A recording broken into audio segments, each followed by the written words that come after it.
Hello बच्चों, कैसे हो। आज हम पढ़ेंगे आपका सेकंड पार्ट 2.2 यूनिट का। ठीक है। Scientific management principles and techniques में स्टैंडर्डाइजेशन ऑफ वर्क कि काम का भी एक स्टैंडर्ड होना चाहिए, प्रमाप होना चाहिए। इसमें आप क्या करते हो, काम को इस तरह से डिवाइड कर देते हो, इस तरह से उसके स्टैंडर्ड को अलग अलग जो बिजनेस एक्टिविटीज होती हैं उसमें हर एक्टिविटी के लिए एक स्टैंडर्ड फिक्स कर देते हो कि क्वालिटी इस तरह से आएगी, इतने घंटे में काम हो जाना चाहिए, अच्छे जो मशीनें हैं, टूल्स हैं वो होनी चाहिए, ठीक है, और प्रोडक्ट भी अच्छा होना चाहिए। इस तरह से आप उसका स्टैंडर्डाइजेशन कर देते हो।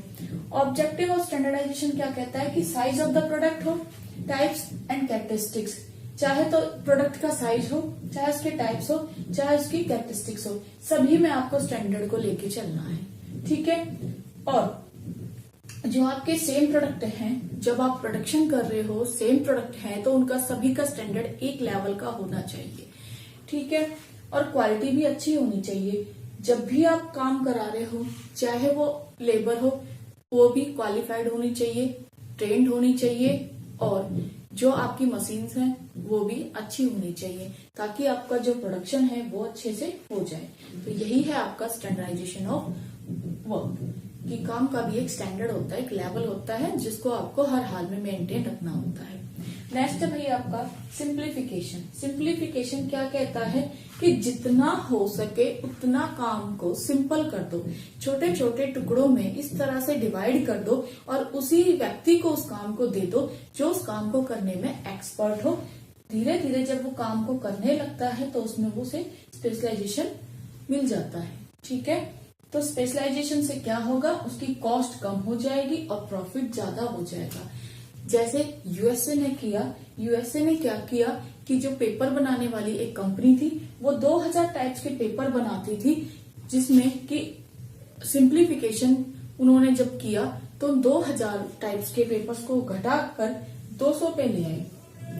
काम कम हो गया तो ध्यान अच्छे से दे पाए। ठीक है। और जो भी काम करता था वो उसमें एक्सपर्ट हो गया, जिससे कि वर्क का सिंप्लीफिकेशन हो गया। क्लियर।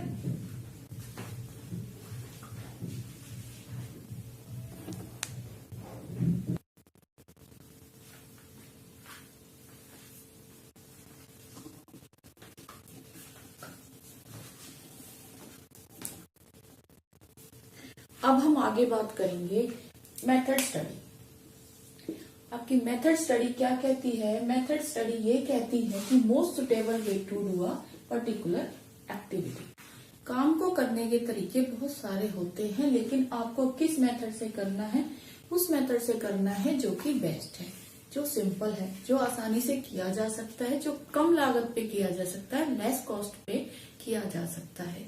तो उसी मेथड को आपको काम में यूज करना है। ठीक है। नेक्स्ट है आपका मोशन स्टडी। मोशन का मतलब होता है यहाँ पे गति, और स्टडी का मतलब होता है अध्ययन। जो हिंदी मीडियम वाले बच्चे हैं उनके लिए बता रही हूँ कि गति अध्ययन क्या होता है। गति अध्ययन ये होता है कि technique to study the movement those are necessary work. काम को करते वक्त कुछ हरकतें ऐसी होती हैं जो कि जरूरी होती हैं, लेकिन कुछ एक्टिविटी उसमें ऐसी होती है जो कि अनावश्यक होती है। तो मोशन स्टडी ने ये कहा कि जब आप काम करते हैं तो ऐसी हरकतों को, ऐसे मूवमेंट्स को काम से हटा दिया जाए जो कि टाइम को ज्यादा वेस्ट करती है। मान लो, एक एग्जांपल देती हूँ, मान लो कि एक मिस्त्री है जो दीवार बना रहा है। अगर वो बार बार एक एक ईंट उठा के खुद ही लगाएगा, यानी उसके पास हेल्पर नहीं है, और वो सारी हरकतें करता रहेगा, तो उसमें ज्यादा टाइम लगेगा और काम भी कम होगा। लेकिन उसके पास एक हेल्पर दे दिया जाता है जो उसको ईंटें उठा के देता रहता है, जिससे वो वहीं जहाँ पे खड़ा है उसको सारा सामान, ईंट, मसाला सब मिलता है, तो वो जल्दी ही काम करेगा। इससे उसकी जो यहाँ पे काम करते वक्त जो अनावश्यक एक्टिविटी थी उनको हटा दिया है, जिससे कि काम अच्छे से हो जाए। क्लियर। तो आगे आपका टाइम स्टडी। टाइम स्टडी ये कहता है कि standard time required to complete a activity, कि कितना टाइम लगता है एक एक्टिविटी को करने में। इसके लिए पहले ही एक स्टैंडर्ड निश्चित कर दिया जाना चाहिए। इसमें देखिए, जैसे मान लो कि कोई चेयर बना रहा है, उसमें 2 घंटे लगते हैं, तो यहाँ पे स्टैंडर्ड टाइम 2 घंटे कर देना चाहिए, ताकि बाकी वर्कर्स जो चेयर बनाने में 2.5 घंटे या 3 घंटे लेते हैं, वो अपनी काम को जल्दी टाइम पे पूरा कर सके, अपनी स्पीड बढ़ाए। यहाँ पे टाइम स्टडी यही कहता है कि एक काम को करने में आपको कितना समय लगा है, इस चीज का अध्ययन किया जाता है, ताकि आगे से एक स्टैंडर्ड फिक्स कर दिया जाए और सभी लेबर उस स्टैंडर्ड पे काम को खत्म कर दें। जैसे आप देखते हो आसपास की हर ऑफिस में 8 घंटे वर्क जो आपका टाइमिंग दिया जाता है, ठीक है। फैटिग स्टडी, फैटिग होता है यहाँ पे थकान, और स्टडी अध्ययन। थकान अध्ययन ये कहता है कि duration and frequency of rest intervals to complete a job. आप चाहे तो यहाँ से स्क्रीनशॉट ले सकते हैं ताकि आप नोट्स बना लें। फैटिग स्टडी ये कहती है कि आप जब किसी काम को करते हो तो उसमें आपको थकान हो जाती है, जिसके बाद आपको थोड़ा अगर रेस्ट दे दिया जाए तो आप उस काम को दुगनी स्पीड से फिर से कर सकते हैं, ठीक है। तो यही फैटिग स्टडी है कि जब भी काम दिया जाए तो उसके बीच में आपको थोड़ा सा रेस्ट भी दे दिया जाए, ताकि काम अच्छे से होता रहे, ठीक है। मान लो कि आप फिजिकल वर्क ज्यादा कर रहे हैं, उससे आपको थकान हो गई है, ठीक है, तो थोड़ी देर आप रेस्ट कर लेते हैं, फिर दोबारा से उस काम में जुट जाते हैं तो काम स्मूथली हो जाता है। सेम मेंटली वर्क में भी होता है। तो हर लेबर को, हर व्यक्ति को एक रेस्ट की आवश्यकता होती है। डिफरेंशियल वेजेस सिस्टम, बच्चों ये थोड़ा सा इम्पोर्टेंट है। ये कहता है कि आपके ऑर्गेनाइजेशन में 2 टाइप्स के वर्कर होते हैं। एक होते हैं इफिशिएंट, जो कि काफी अच्छे से काम करते हैं, कुशल वर्कर्स होते हैं। एक होते हैं इनइफिशिएंट, जो कि काफी बेकार होते हैं, अनस्किल्ड होते हैं। ये आपके स्किल पर्सन है और ये आपके अनस्किल हैं, ठीक है। तो अगर आप दोनों को ही सेम रेट की वेजेस दे रहे हैं, यानी दोनों को, इसको भी आप किसी काम को करने के 100 रुपए दे रहे हैं और इसको भी 100 रुपए दे रहे हैं, तो ये डीमोटिवेट हो जाएगा कि मैं इतने अच्छे से काम क्यों करूं जब मुझे सेम ही वेजेस मिलनी है। तो इसलिए आपके जो अच्छे वर्कर्स हैं, जो काम को लेस टाइम में खत्म करते हैं, ठीक है, और लेस कॉस्ट लगाते हैं, यानी माल भी बर्बाद नहीं करते हैं, उनको आपको अलग रेट से वेजेस देनी चाहिए।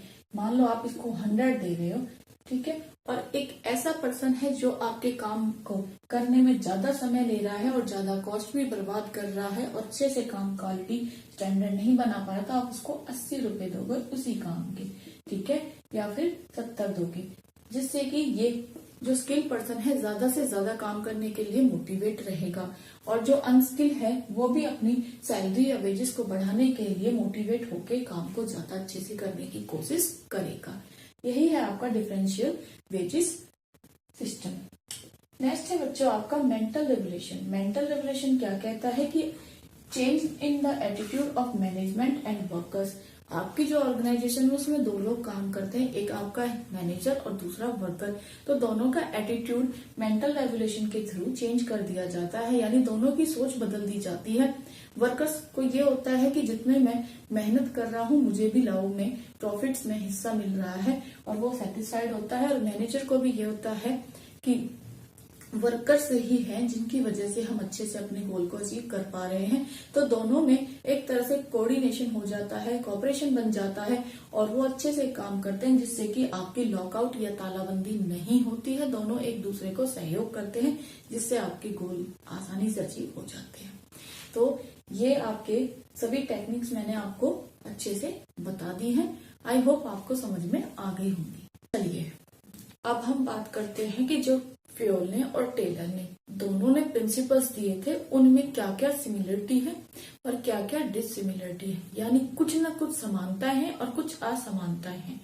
अब हम बात करते हैं सिमिलरिटी कि जो टेलर ने और जो फ्योल ने प्रिंसिपल्स दिए हैं उनमें क्या सिमिलरिटीज हैं, क्या समानताएं हैं, कौन सी बातें हैं जो दोनों में एक ही जैसी लगती है। फर्स्ट है आपका सॉल्यूशन ऑफ मैनेजरियल प्रॉब्लम्स। देखिए दोनों ही बेशक अलग अलग थे, लेकिन फिर भी उन्होंने प्रबंध की जो प्रॉब्लम्स थी, मैनेजरियल जो प्रॉब्लम्स थी, उनके सॉल्यूशन पे फोकस किया कि किस किस तरह से मैनेजमेंट की प्रॉब्लम को सॉर्ट आउट किया जाए। दोनों ने ही अपने अपने एक्सपेरिमेंट और एक्सपीरियंस के थ्रू सॉल्यूशन पे फोकस किया। सेकंड है बच्चों आपका stress on practical aspects.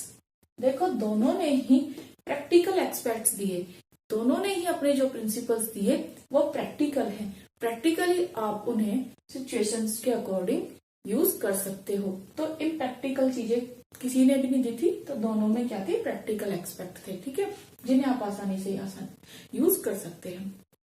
Stress on good industrial relations, दोनों ने ही किस पे काम किया था कि जो मैनेजर है और वर्कर है इंडस्ट्री के अंदर, दोनों के बीच में जो रिलेशंस है अच्छे रहें, दोनों आपस में लड़ाई ना करें, दोनों मिलकर काम करें, ताकि हड़ताल, तालाबंदी ऐसी चीजों से बचा जा सके और प्रोडक्शन आसानी से अच्छे से हो सके और प्रॉफिट ज्यादा से ज्यादा कमाया जा सके। क्लियर। आगे हम बात करेंगे कि दोनों के अंदर कुछ डिसिमिलरिटीज भी थी, असमानताएं भी थी। ये मोस्ट इम्पोर्टेंट है, हर बार एग्जाम में पूछ लिया जाता है, तो आपको यहाँ पे दोनों के दिए हुए पॉइंट्स जो है इनमें अंतर स्पष्ट करना है। बेसिस ऑफ डिफरेंस में आप यहाँ पे बेसिस ऑफ डिफरेंस में हमेशा आपको क्यों बताती हूँ कि आपको ये लिखना होता है ताकि जब आपके एग्जाम में क्वेश्चंस आए, इन्हीं पॉइंट के बेस पे अंतर पूछ लिया जाता है, तो आपको पर्टिकुलर पॉइंट का ही आंसर देना है जिसपे पूछा गया है। आगे हम बात करते हैं कि टेलर और फ्योल ने जो प्रिंसिपल्स दिए उनमें कुछ अंतर थे, उन अंतरों के ऊपर बात करते हैं। फर्स्ट कहता है पर्सपेक्टिव। पर्सपेक्टिव क्या है, नजरिया, ठीक है, कि किस पे ज्यादा फोकस किया। जो टेलर थे उन्होंने प्रोडक्शन वर्क पे, फैक्ट्री वर्क पे ज्यादा से ज्यादा ध्यान दिया, उनका सारा ध्यान प्रोडक्शन पे था, ठीक है। एक फैक्ट्री के अंदर कैसे काम किया जाए, कितना प्रोडक्शन किया जाए, कम टाइम में कैसे काम हो, ठीक है। और जो फ्योल थे उन्होंने हायर लेवल ऑफ मैनेजमेंट पे ध्यान दिया, यानी उनका सारा फोकस किस पे था, उनके काम के मैनेजमेंट पे था, ठीक है। Unity of command, unity of command यहाँ पे आदेश की एकता, कि किस तरह से एक मैनेजर वर्कर को ऑर्डर देता है। टेलर ने वायलेटेड कर दिया, वायलेटेड मतलब यहाँ पे उल्लंघन, हिंदी वाले बच्चों के लिए उल्लंघन मतलब कि यहाँ पे जो यूनाइटी ऑफ कमांड कहती है, वन पर्सन को जब आप ऑर्डर देते हो तो वन पर्सन ही देगा, लेकिन यहाँ पे वन सुपरविजन हो रहा है 8 स्पेशलिस्ट का, यानी 8 जो अलग अलग एक्सपर्ट्स थे उनका सुपरविजन वन पर्सन कर रहा था। यहाँ पे 8 लोगों का किया जा रहा है, तो यहाँ पे यूनाइटी ऑफ कमांड आपका उल्लंघन हो रहा है, वायलेटेड हो रहा है, ठीक है। प्रिंसिपल्स जो फ्योल ने दिए उसमें ये अप्लाई हो रहा है, आराम से स्ट्रिक्टली अप्लाई किया जा रहा है कि एक व्यक्ति को एक ही कमांड देगा, ठीक है। थर्ड पॉइंट है आपका एप्लीकेबिलिटी। एप्लीकेबिलिटी क्या कहती है कि ये जो टेलर है, टेलर ने जो प्रिंसिपल्स दिए वो कहीं स्पेशल सिचुएशंस में ही आप यूज कर सकते हो, अप्लाई कर सकते हो, लेकिन फ्योल के साथ ऐसा नहीं था। उनके दिए हुए प्रिंसिपल्स को आप यूनिवर्सली, यानी आप चाहे जापान में हो, चाहे इंडिया में, चाहे यूएसए में, हर जगह आप आसानी से अप्लाई कर सकते हो, हर सिचुएशन में अप्लाई कर सकते हो। बेसिस ऑफ फॉर्मेशन, इसमें कहता है कि टेलर ने ऑब्जर्वेशन किया और एक्सपेरिमेंटेशन यानी साइंटिफिक वे में किए थे, जिसके आधार पर उन्होंने अपने प्रिंसिपल्स दिए थे। लेकिन फ्योल ने जो अपना एक्सपीरियंस था, अपना अनुभव था, जो यूनिवर्सल ट्रुथ के बेस पे था कि आप संसार में कहीं भी चले जाओ, किसी भी देश में चले जाओ, उसके बेस पे अनुभव जो थे उसके बेस पे सिद्धांतों को बना दिया, ठीक है। अब बात करते हैं फोकस। फोकस कहता है कि टेलर ने फोकस किया प्रोडक्टिविटी पे, कि ज्यादा से ज्यादा उत्पादन कैसे किया जाए, तभी तो उन्होंने स्टडी मोशन, ठीक है, टाइम मोशन, फैटिग स्टडी, इन सब चीजों के आधार पर ये काम किया कि ज्यादा से ज्यादा प्रोडक्शन कैसे इंक्रीज हो और कीमत कम कैसे आए, कॉस्ट कैसे कम हो, ठीक है। लेकिन फ्योल ने किस पे काम किया, एडमिनिस्ट्रेशन पे, कि काम का मैनेजमेंट कैसे हो, प्रशासन कैसे हो, अच्छे से काम स्मूथली कैसे चले।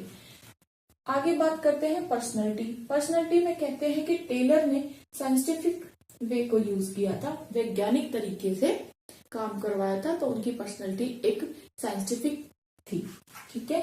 वैज्ञानिक रूप में थी, लेकिन फ्यूल की प्रोफेशनल थी। उन्होंने एक स्किल पर्सन के रूप में एडमिनिस्ट्रेशन पे काम किया था, तो उनकी प्रोफेशनल थी।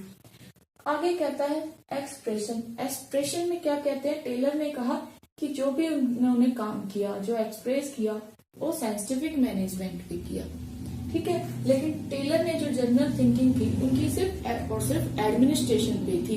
उन्होंने अपना सारा ध्यान, सारा फोकस, सब कुछ एडमिनिस्ट्रेशन को ध्यान में रखते हुए किया। तो चलिए, ये थे आपके कुछ सिमिलरिटी एंड डिसिमिलरिटी।